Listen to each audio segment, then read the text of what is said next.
Hi, I'm Steve G. Jones, clinical hypnotherapist, and I want to tell you a little bit about myself before we get started. I have a bachelor's degree in psychology from the University of Florida, a master's degree in education from Armstrong Atlantic State University, and a doctorate in education from Georgia Southern University. I'm a certified clinical hypnotherapist, a member of both the American Board of Hypnotherapy and the National Guild of Hypnotists, and I'm president of the American Alliance of Hypnotists. I'm the director of the Steve G. Jones School of Clinical Hypnotherapy. I also serve on the board of directors of the American Lung Association in Los Angeles. I have over 2 decades of experience in hypnotherapy, and I still maintain a busy practice and teaching schedule because I see clients and teach classes worldwide. My client base consists mainly of people who want to lose weight, stop smoking, or gain confidence. Other clients include sales teams interested in boosting motivation and increasing income. Also, singles looking for love, insomniacs desiring proper sleep, and actors desiring more confidence for their next audition. When I travel to see clients and teach hypnotherapy certification classes around the world, I visit such places as Tokyo, Japan, Barcelona, Spain, Paris, France, London, England, Montreal, Canada, Los Angeles, California, and New York, just to name a few.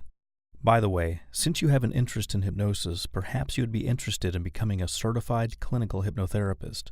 It's very easy to do. All you have to do is go to my website, betterlivingwithhypnosis.com, and click on Hypnosis Classes at the top. You can either train in person or online. After your training, you'll be added to our worldwide directory of certified clinical hypnotherapists, and you'll receive a certificate. I was fortunate for many years to have my office in Beverly Hills, California, where I worked with such wonderful people as Tom Mankiewicz, the writer of Superman, Geraldine Saunders, the writer of The Love Boat, and many other celebrities. I have been interviewed on CNN, Fox News, and appeared on True TV, in addition to having my own hypnosis TV show. With my over 20 years of experience, I'm happy to share with you techniques that I've both developed and learned, which can help you improve your life. I encourage you to visit my website, betterlivingwithhypnosis.com. There you will find my life's work, 22 books on hypnotherapy, over 3,000 hypnosis recordings available as downloadable MP3s or CDs, and these recordings will program your mind to achieve goals in such areas as weight loss, motivation, and stopping smoking. I also have audiobooks, such as this one, where I'm talking with you and sharing with you in a very dynamic way techniques that you can use to improve your life and the way you do things. The reason I'm telling you all of this is not to impress you, but to impress upon you that I, your teacher, am very capable and I know what I'm talking about. I'm also very happy for the opportunity to share this information with you, so rest assured that you're in good hands, and let's have some fun as we now expand your knowledge. I wish you well in all of your endeavors, and please be sure to visit my website, betterlivingwithhypnosis.com.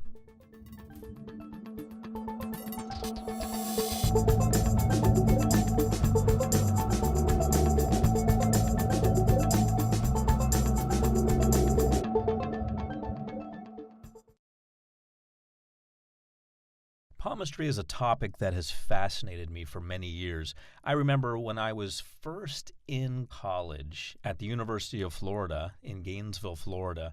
There I was, sent away to college, and I was studying all of my normal subjects for my psychology degree. However, my main interest was in the metaphysical, palmistry, numerology, astrology, and so forth. So I remember being in the library, studying math and biology and psychology, finishing that up, and then grabbing something that I was really interested in, which was a book on palmistry. I remember reading a book on palmistry. This is over 20 years ago, reading a book on palmistry in the library daily and really getting into it. And then getting another book on palmistry. Palmistry fascinated me, and the reason was it was just so simple. Palmistry is something that anyone can pick up, and it's something that you can do within just a few minutes. It's not like reading auras, which could take a lot of time and practice. It's not like raising your kundalini, which could take patience and practice. It's not like clearing your chakras, which could take patience, skill, and training, and trial and error, and so forth. It's something that you can do right now. You can just look at someone's palm and say, okay, that's the heart line, the headline, the lifeline. Here's what's going on with you. I can see that, and you can show them. You see, when you read someone's aura, you can tell them what's going on with them, but it's really difficult to show them what you are seeing. When you talk about astrology even, and you tell someone, okay, you're a Taurus, so you're very interested in business, you're very bullheaded sometimes, you've got all these attributes, but it's difficult sometimes to point to something that says that. You could point to words in a book, but with palmistry, you can point to their hand and show them on their hand. Here is a line, and this is what the line means. And by the way, I didn't make up this line. This line is on your hand. I'm just interpreting it for you. So how fascinating is that? How fascinating is palmistry? Palmistry is something that's completely portable. You can do anytime, anywhere, and you can learn it so quickly. So let's jump right in and get you up and running in palmistry. Let's start with the very basics. Let's talk with the major and minor hand. The major hand is the one that we most often use. So if we're right-handed, for example, that would be our major hand. And the other hand would be our minor hand, the one we don't use as often. So the major hand is what you're doing with your skills, talents, and so forth, what you're doing with what you were born with. That's your major hand. So if you're right-handed, your major hand is what you're doing with your skills and so forth. Your minor hand, which if you're right-handed would be your left hand, your minor hand is your potential. So on the one hand, pardon the pun, you have your potential. That would be your minor hand. If you're right-handed, that would be your left hand. That's what you could be. That's what you could amount to. That's your minor hand. Your major hand, which if you're right-handed is your right hand, is what you are. And you might think offhand, pardon the pun again, that that's extremely boring. Everything's set. So what you're going to be is set. It's written on your hand. And what you could be is set. It's written on your hand. How boring. Where's the possibility of change? Where's the use in understanding palmistry? If everything is set and there's nothing you can do about it, what's the use even learning about it? Well, your hands can change over time. Your face changes over time. Your body changes over time. Your hands also change over time to reveal what's going on with you. Now, here's something fascinating about palmistry. Even your minor hand can change. And you might think, now how is that possible? If it's what I was born with, if it's the potential that I had at birth, how could that change? How could what I was born with at birth ever change? Well, it's not necessarily limited to what you were born with at birth. It is your potential. It is what you can do. Sometimes as you rise to higher and higher levels in life, what you can do, your true potential also rises, also changes. And this can go both ways. You can limit your potential, or you can increase your potential, or you can simply change your potential. Not all moves, not all changes are better changes or worse changes. Some changes are simply changes. So how about thinking about it this way? Your major hand, which if you're right-handed is your right hand, and if you're left-handed is your left hand. Your major hand is what you're actually doing right now with your life.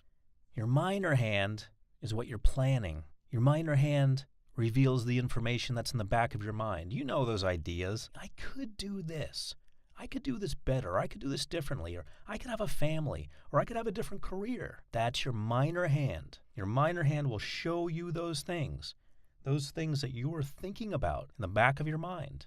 And as they push forward and happen in your life, we're going to see them on your major hand.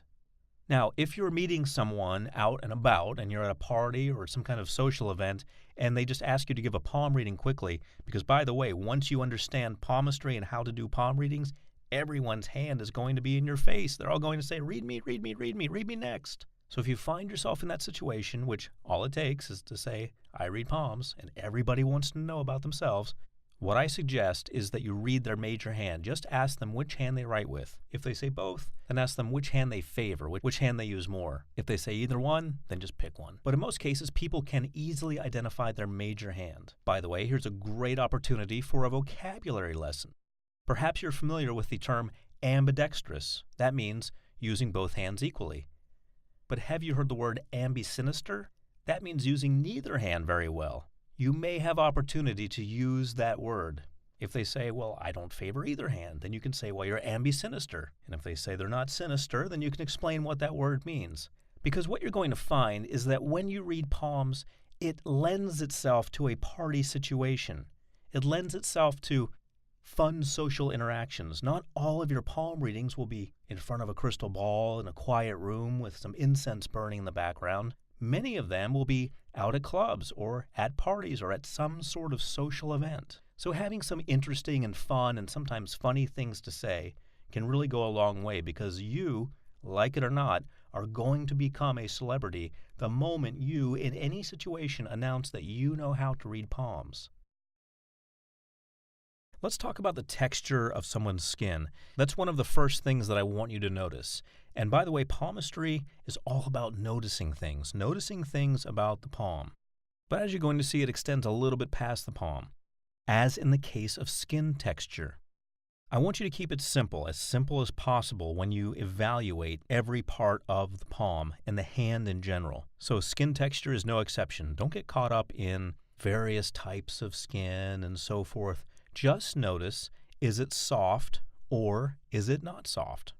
Keep in mind that soft skin equals soft person, meaning gentle and warm and kind and so forth. Not so soft skin, meaning coarse skin, and some skin is even so coarse that it's like sandpaper. Coarser skin means that the person's more abrupt. They're straightforward. They're also very grounded. So a person with soft skin is going to be a sensitive, kind, gentle soul. A person with coarser skin is going to be more abrupt. So it's a spectrum with sensitivity on one end, on the extreme end, and coarseness on the other extreme end, and all sorts of variations in the middle. You can determine, based on the coarseness or softness of their skin, how sensitive or abrupt they are. Now keep in mind, when I say abrupt, that's not necessarily a negative person. Coarser skin means that they are more abrupt, but it also means they're more grounded. They just say what they feel. Sure, they seem to be not concerned with other people's feelings, but they don't harbor a lot of internal anxiety. They don't worry about things. They just say what's on their minds. They are very down-to-earth people.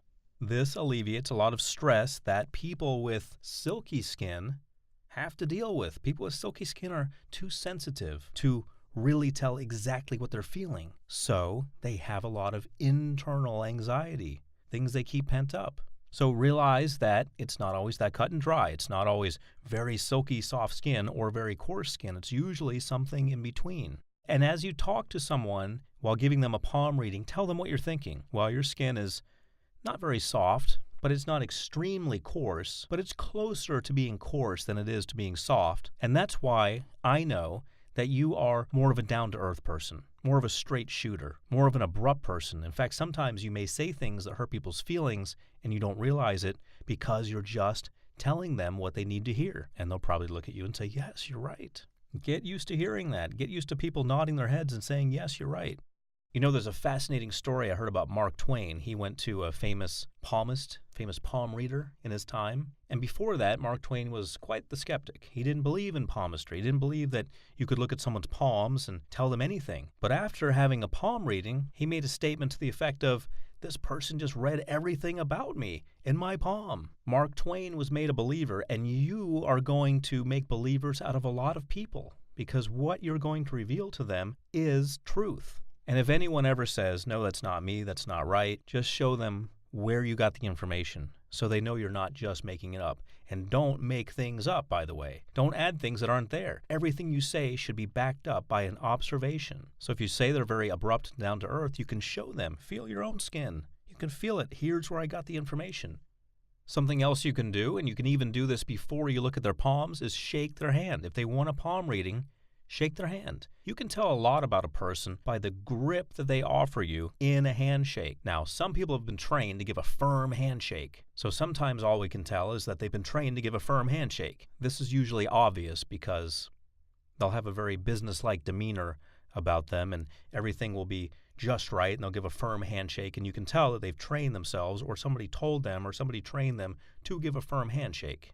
So sometimes we have to take the firmness or lack of firmness of the handshake with a grain of salt. You're going to have to develop your own discretion concerning this. But generally speaking, with a limp handshake, you know you're dealing with someone who is not exactly a strong character, someone who doesn't have a lot of backbone. Now, of course, you don't want to say this to them. You don't want to phrase it in that way. But you need to find a very gentle and polite way to say things. By the way, people do not like hearing bad things about themselves. If you have something really negative to say, find a positive way to say it. So, for example, rather than saying, "You lack backbone," you could say, "You seem to be more of a gentle type rather than an overly assertive type."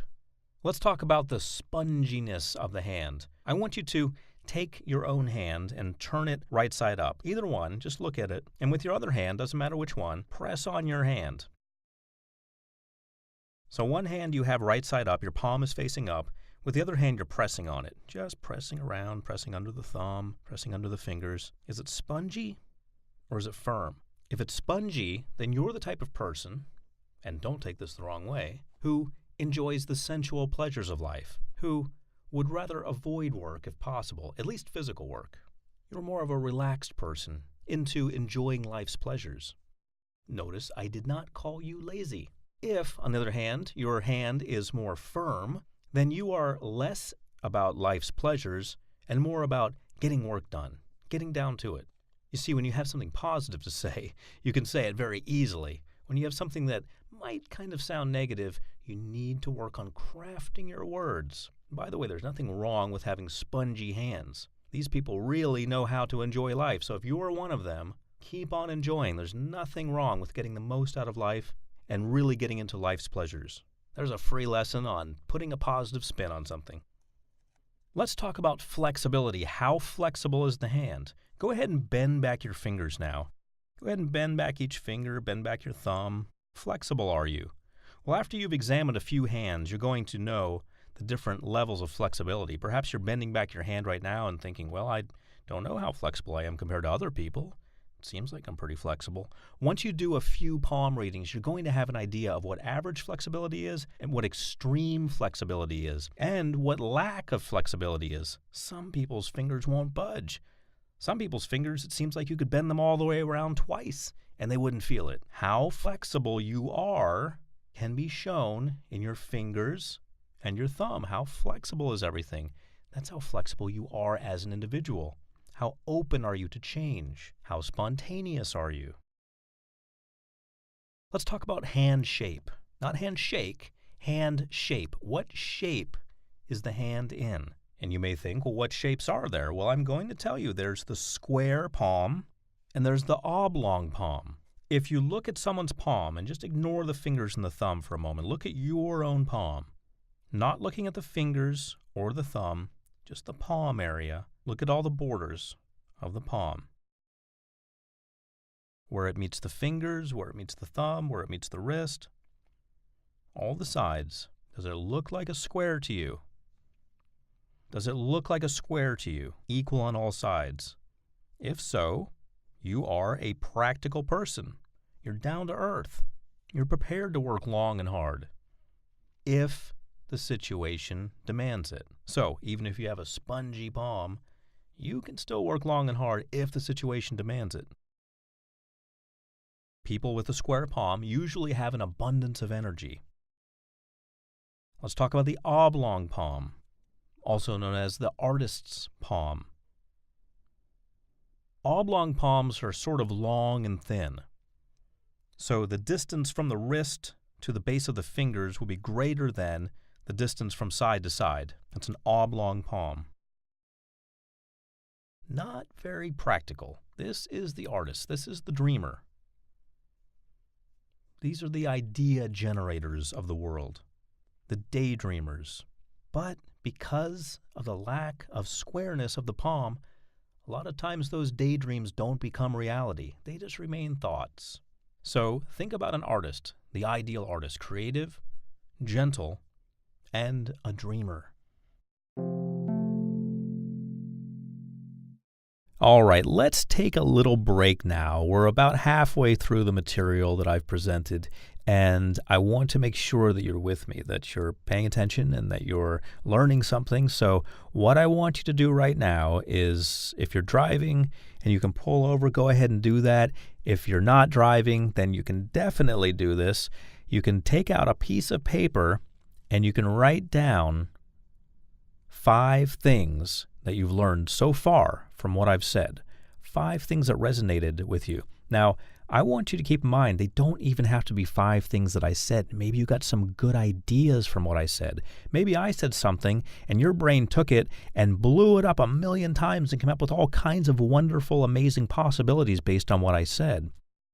If that's the case, then feel free to write that down. I just want you to write down 5 things, whether they came from me or they're just thoughts that came in your head. 5 things that have come to you so far, either from me saying them or from you thinking them, as a result of listening to this program so far. So as I'm silent, I'm going to give you ample time now. I want you to write down 5 things, 5 thoughts that you have as a result of listening to this program so far. Do this now.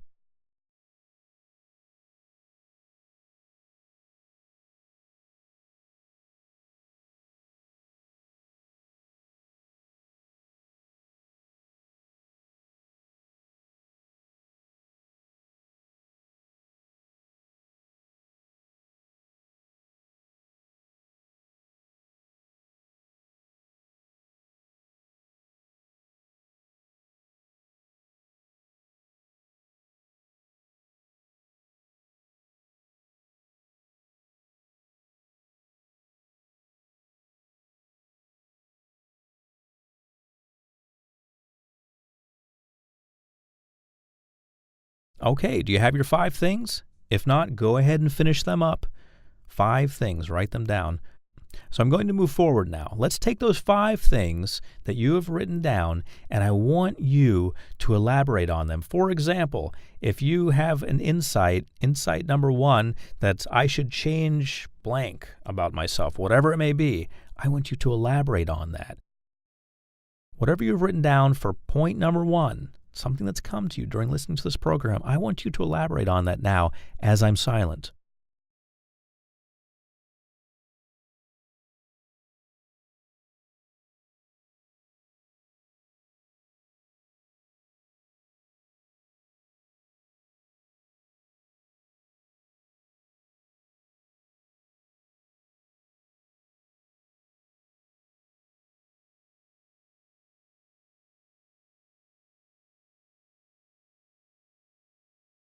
Good.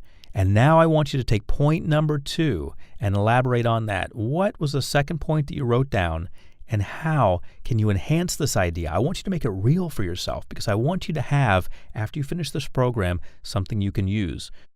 So on point number 2, elaborate on it. Consider what you wrote down as point number 2, the foundation. Now build a house on it. Go ahead and write down something now as I'm silent.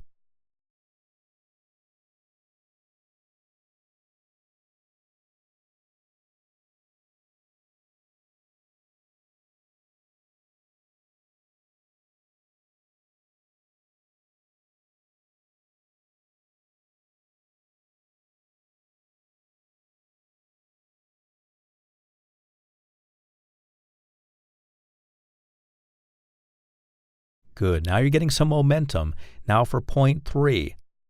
Point number 3 that you wrote down, something that came to you as you listened to this program. I want you to elaborate on point number 3 as I'm silent.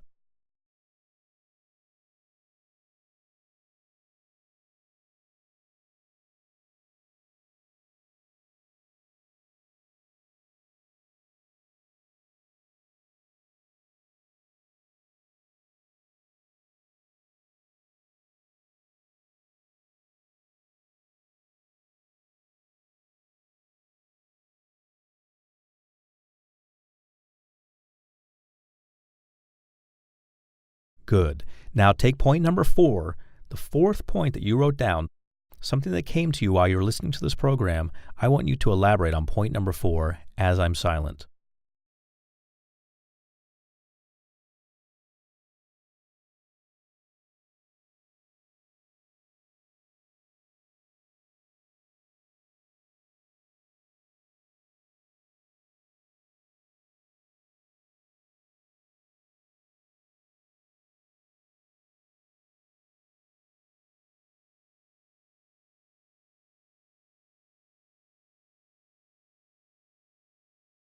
Great.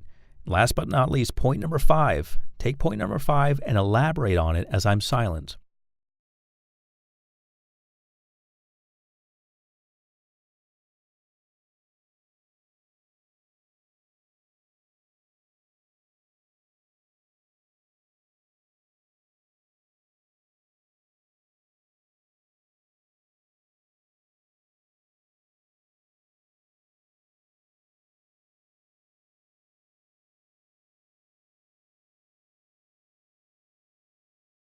Good. So now you have something that you can take with you after this program. You have those 5 points that you elaborated on, and you can use them after this program's over. So let's continue on with the information now.